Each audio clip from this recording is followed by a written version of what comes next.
Okay, I did want to say before this chapter, I know that this is like a murder book, but this part does discuss sexual assault and rape, so if you think that this chapter and the rest of this book probably is going to be triggering to you, please don't listen. Please just like pretend that the last chapter was the ending. I don't want anybody to be hurt from this book, but it is discussed, so just a disclaimer.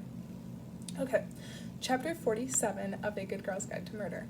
47. She had meant to throw it out. That's what she told herself. The murder board needed to be thrown out because it was finished. It was time to dismantle the Andy Bell scaffolding and see what remained of the pit beneath. She made a good start on pinning some of the pages and putting them in piles by a garbage bag. And then, without realizing what she was doing or how it happened, she'd found herself looking through it all again, rereading log entries, tracing her finger across the red string, staring into suspects' photos. She'd been so sure she was done, but with half a second and a fleeting glance, Andy had found a way to suck her in again. Pip was supposed to be getting dressed for the carnival, but instead she was on her knees, hunched over the murder board. Some of it really did go in the trash bag. All the clues that had pointed to Elliot Ward, everything about the Ivy House Inn, the phone number in the planner, the hit and run, Sal's stolen alibi, Andy's nude photo that Max found at the back of a classroom, and the printed notes and text from unknown. But the board also needed things added, because she knew more about Andy's whereabouts on the night she disappeared now. She grabbed a printout of a map of Fairview and started scribbling. Andy went to the Ward's house and left not long after with a potentially serious head injury. Pip circled the Ward's house on Hillside. Mr. Ward had said it was around 10ish, but he must have been slightly off with that guess.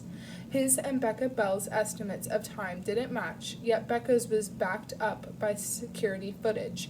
Andy had driven past the camera at 10:40 p.m. That's when she must have headed to the Ward's house. Pip drew a dotted line and scribbled in the time. Mr. Ward had to be mistaken, she realized.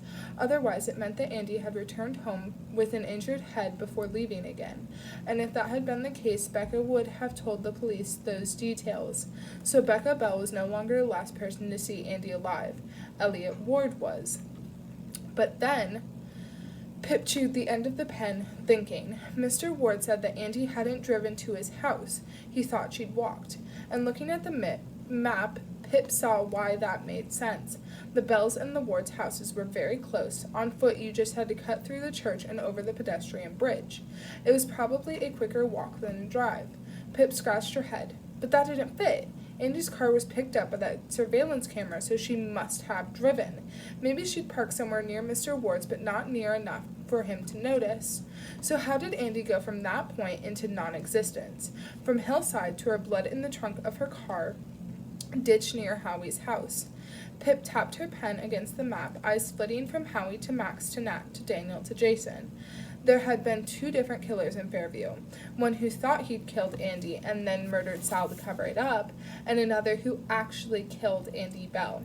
And which of these faces staring up at her could it be? 2 killers, and yet only one of them had tried to get Pip to stop, which meant that... Wait. Pip held her face as she closed her eyes to think, thoughts firing off and then coming back, altered. And Mr. Ward's face, just as Pip said she'd never forgive him for killing Barney. It had crumpled, his brows tensed, but maybe it hadn't been remorse on his face at all. Maybe it was confusion. And the words he'd spoken, Pip finished his sentence in her head. Pip, I don't know what you're talking about. I didn't kill Barney. Pip swore under her breath. She turned the trash bag, scattering papers all around her, hunting through the mess. She found them, the notes from the camping trip and her locker in one hand, the printed text from unknown in the other. They were from 2 different people. It was so obvious now looking at them. The differences weren't only in form, it was in their tone. In the printed notes, Mr. Ward had called her Pippa, and the threats were subtle, implied. But Unknown called her a stupid bitch, and the threats weren't only implied, They'd made her smash her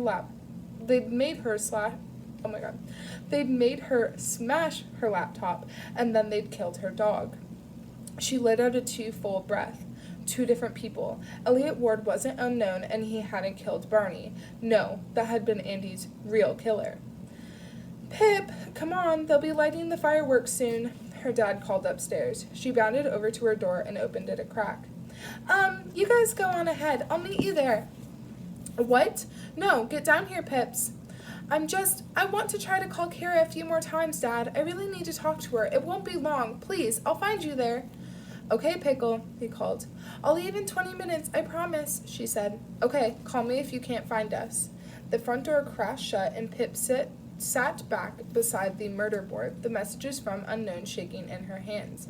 She scanned through her log entries, trying to work out when she had received the text. The first had come just after she found Howie Bowers, after she and Robbie had spoken to him and learned about Andy's dealing. And then Barney had taken in the week of fall break. A lot had happened just before that. She'd bumped into Stanley Forbes twice. She'd gone to see Becca, and she'd spoken to Daniel at the police meeting. Fuck. She scrunched up the pieces of paper and threw them across the room. There were just too many suspects still. And now that Elliot's secrets were out and Sal was to be exonerated, would the killer be looking for revenge? Would they make good on their threats? Should Pip really be in the house on her own? She scowled down at all their photos. She drew a big X through Jason Bell's face with a blue marker. It couldn't be him. She'd seen the look on his face in the car after the detective must have called them. Both he and Dawn, crying, angry, confused, and something else in their eyes, the smallest glimmer of hope alongside their tears. Maybe, even though they'd been told the girl wasn't Andy, some small part of them had hoped it would still be their daughter. Mr. Bell couldn't have faked that reaction. The truth was in his face. The truth was in the face. Pip picked up a photo of the Bell family and she stared into those eyes. It didn't come all at once, but in little blips lighting up across her memory, and then the pieces dropped, falling into place. She grabbed at the relevant pages from the murder board. Log entry 3, the interview with Stanley Forbes. Entry 10, the interview with Emma Hutton. Entry 20, the interview with Jess Walker about the Bells. 21, about Max buying drugs from Andy. 23, about Howie and what he supplied her with. Entry 28 and 29, about drink spiking at Calamities. The paper on which Robbie had written, "Who could have taken the burner phone?" in large capital letters, and the time Mr. Ward said Andy left his house. She looked them over and she knew who it was. The killer had a face and a name, the last person to see Andy alive. But there was just one last thing to confirm. Pip pulled out her phone, scrolled across her contacts, and dialed the number. "Hello?" "Max," she said, "I'm going to ask you a question." "I'm not interested. See, you were wrong about me. I've heard what happened. That it was Mr. Ward."